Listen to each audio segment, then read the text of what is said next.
नमस्कार साथियों, राहुल गांधी जी आपको संबोधित करेंगे।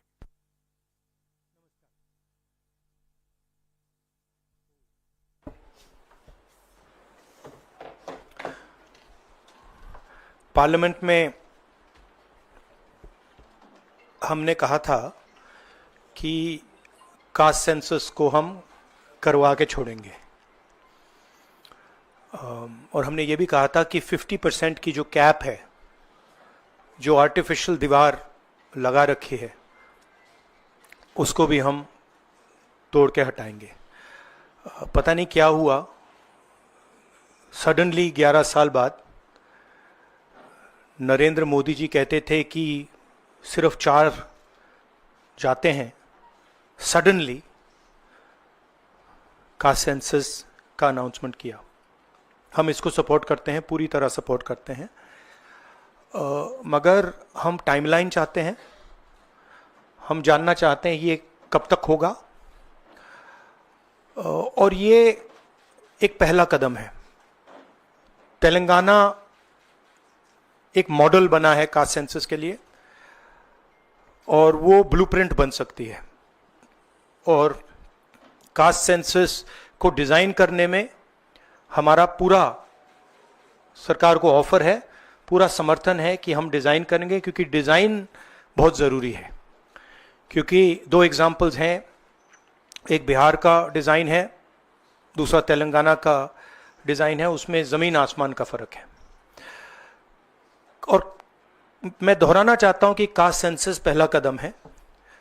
हमारा जो विजन है, एक बिल्कुल नया डेवलपमेंट का, विकास का पैराडाइम हम कास्ट सेंसस के माध्यम से लाना चाहते हैं।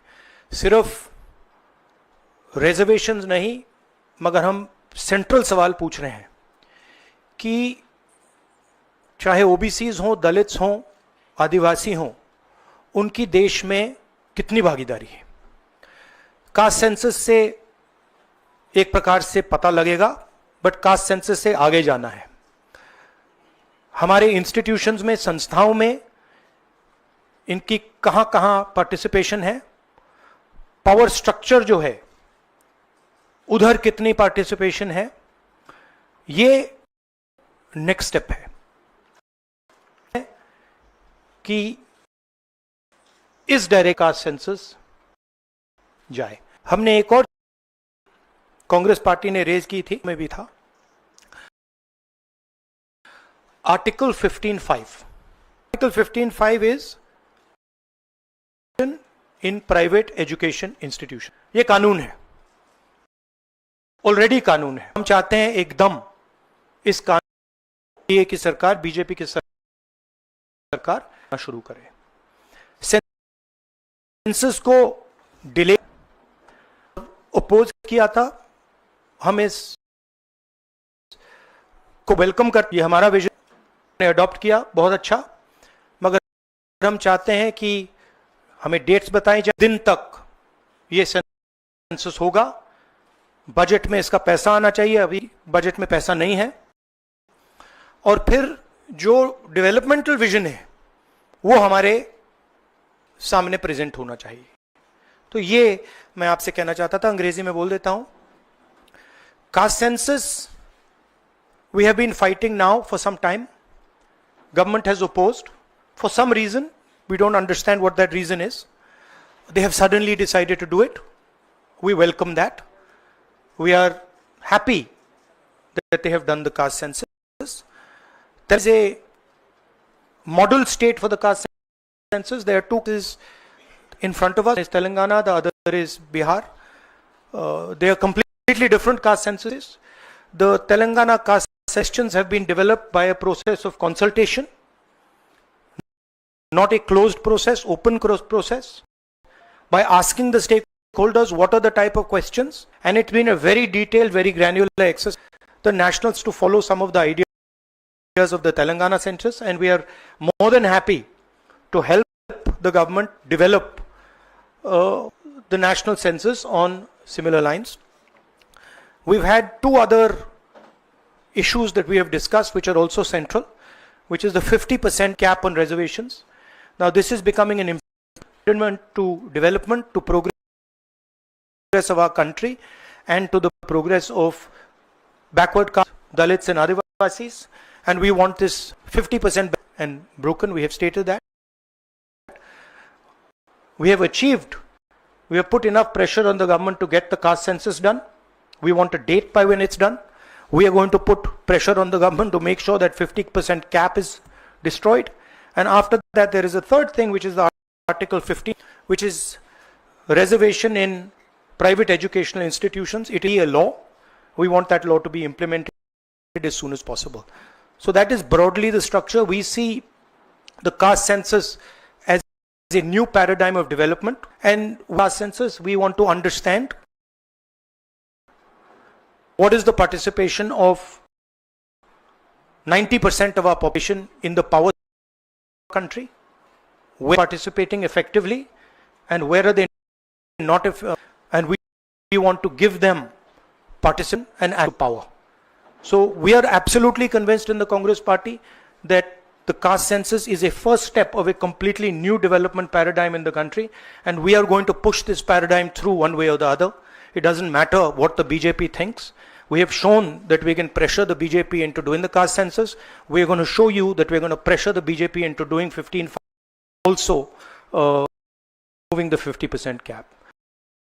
I think every Congress member, every worker, every person who has fought for the caste census, and there are millions of people active backward communities, Dalits, Adivasis. I'm very proud of what you have done. This would not be possible without the effort, without the hard work that you have done. It has been a sustained campaign that we have run. Every single person who has helped us in this campaign. Thank you.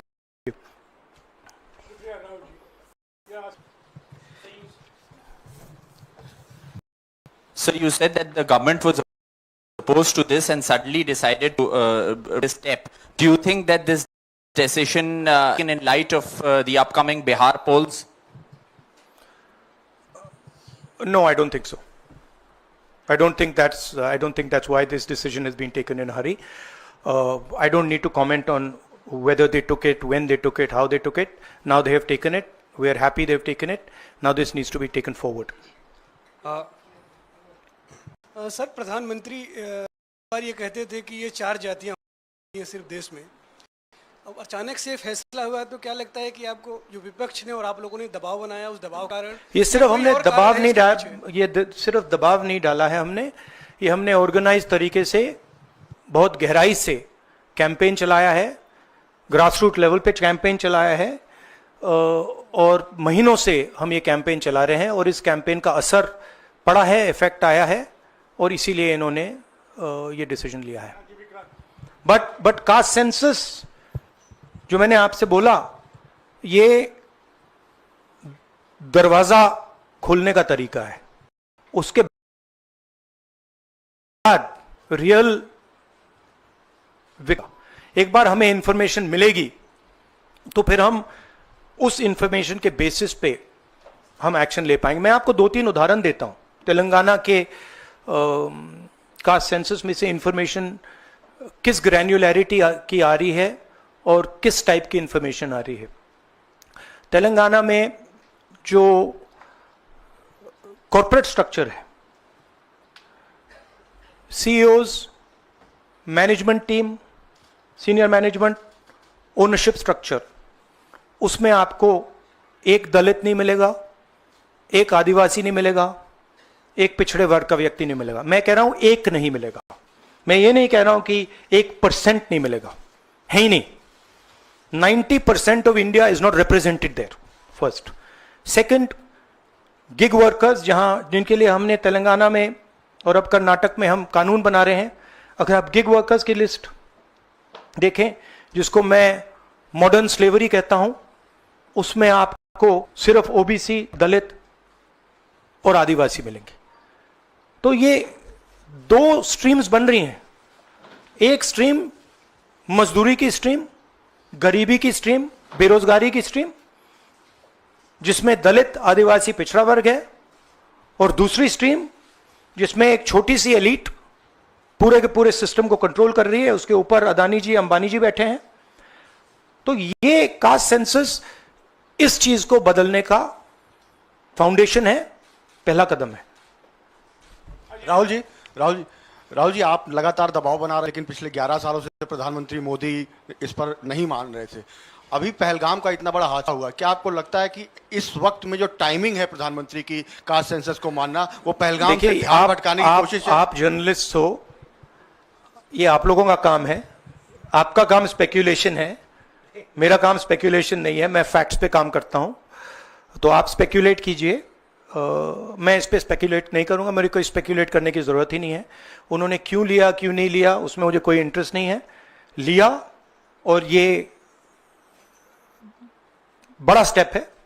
मैं सिर्फ ये समझना चाहता हूं कि ये census कब होगा और ये किस प्रकार से सेंसस होगा, कौन से सवाल इसमें होंगे, क्योंकि आप कह सकते हो कि हमने सेंसस कर दिया और फिर रेलेवेंट सवाल आपने नहीं पूछे, तो फिर उसका कोई मतलब ही नहीं है। तो तेलंगाना में हमने बहुत गहराई से पब्लिक में जाकर कंसल्टेशन करके, लाखों लोगों से कंसल्टेशन करके हमने डिजाइन किया है। तो we want a people census, we don't not want a bureaucrat census. Sir आप पहले ही कहते थे कि एक्सरे है, एक्सरे के लिए सरकार राजी हो गई है। किस तरीके से एक्सरे हो? आप बार बार तेलंगाना मॉडल की बात कर रहे हैं, तो क्या तेलंगाना मॉडल अडॉप्ट होना चाहिए? किस तरीके से होना नहीं, चाहिए? देखिए, तेलंगाना मॉडल में 2-3 प्रिंसिपल्स हैं। पहला प्रिंसिपल है कि बंद कमरे में 5-10 ब्यूरोक्रेट्स ने उसको नहीं डिजाइन किया, ठीक है? क्योंकि फ्रैंकली बोलूं तो जिन कम्युनिटीज की हम मदद करने की कोशिश कर रहे हैं उनकी होल्ड ब्यूरोक्रेसी में है ही नहीं। तो हम चाहते हैं मैस सेंसस, ओपन सेंसस, जहां हम स्टेक होल्डर से पूछें आपको एक्चुअली डिजाइन में आपकी क्या राय है, आप डिजाइन के बारे में क्या सोचते हैं। तो ये तेलंगाना का फर्स्ट प्रिंसिपल। सेकंड प्रिंसिपल कि we have set up a expert group who is now going to study all the data to present to the government of Telangana a vision based on caste census. So that is the second step. And third step, as already aware, Telangana has demolished that wall of 50%, right? And also the 15.5, Article 15.5.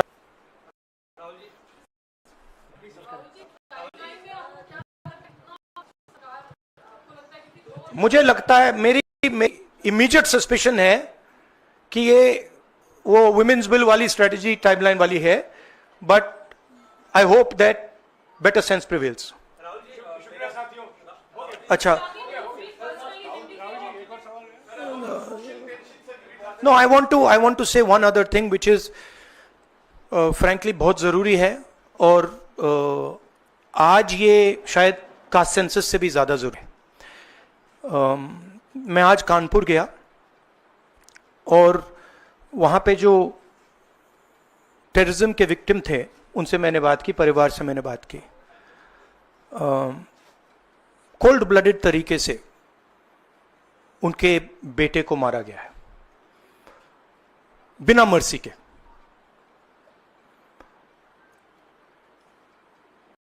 और 28 लोगों को ऐसे मारा गया है, बहुत सारे लोग घायल हुए हैं।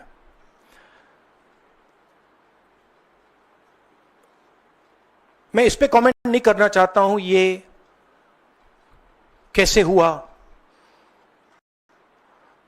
मैं सिर्फ ये कहना चाहता हूं कि जिन लोगों ने ये किया है,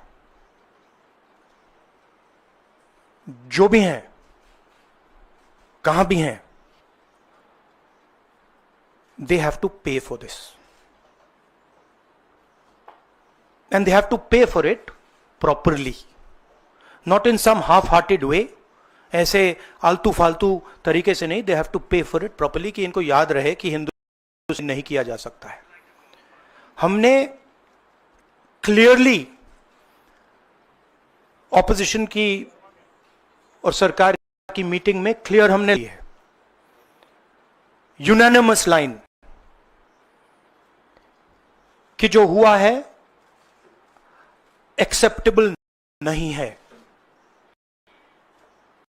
और पूरा का पूरा ऑपोजिशन 100% सपोर्ट सरकार को देगा और दे रहा है। नरेंद्र मोदी को एक्शन लेना है, एकदम एक्शन लेना है, और पूरा का पूरा विपक्ष उनके साथ खड़ा है। जिन लोगों ने यह किया है, दे हैव टू पे द प्राइस फॉर दिस। जो परिवार है ने आप लोगों को मेरे थ्रू एक मैसेज दिया है। एक्चुअली प्रधानमंत्री जी को, उन्होंने मुझे कहा कि आप प्रधानमंत्री जी को यह बताइए, तो मैं 28 जो हमारे शहीद हैं उनके साइड से प्रधानमंत्री को आपके माध्यम से मैसेज दे रहा हूं। प्रधानमंत्री जी, उन्होंने कहा है कि हमारे जो बच्चे हैं वो शहीद हुए हैं, हम चाहते हैं कि आप उनको शहीद का दर्जा दीजिए, रिस्पेक्ट दीजिए। ये मैं कहना चाहता था। आप सबका बहुत बहुत धन्यवाद। Thank you. राहुल जी, शुक्रिया शुक्रिया शुक्रिया। Yeah, we are saying, I am saying that 28 people have been killed in cold blood. Okay? It is pretty clear who is responsible for this. The people who are responsible for this must pay a price. The Prime Minister has to take action. Right? And the action has to be clear and it has to be strong, without any confusion. The Prime Minister must not dilly-dally, must not waste time, must make it very clear that India is not going to tolerate this type of nonsense. So he needs to act. That's what I'm saying. He can act in whatever frame he thinks necessary, but he has to act soon. Are you saying that the action शुक्रिया। should be beyond the I think what I said. या शुक्रिया I शुक्रिया said, शुक्रिया। I think you heard what I said. I said, let me speak. I'm not advocating, I'm being very clear. The people who have done this need to pay a price. Okay? And the Prime Minister has to act on it now, firmly. He should not dilly-dally. He should not be in a confused state. Thank you. Thank you.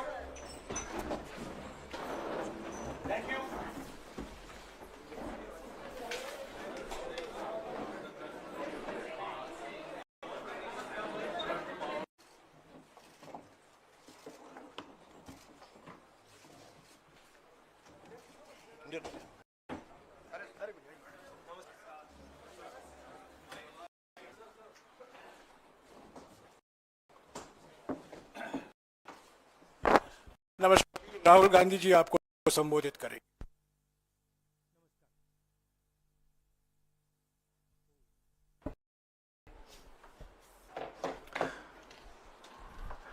Parliament में हमने कहा था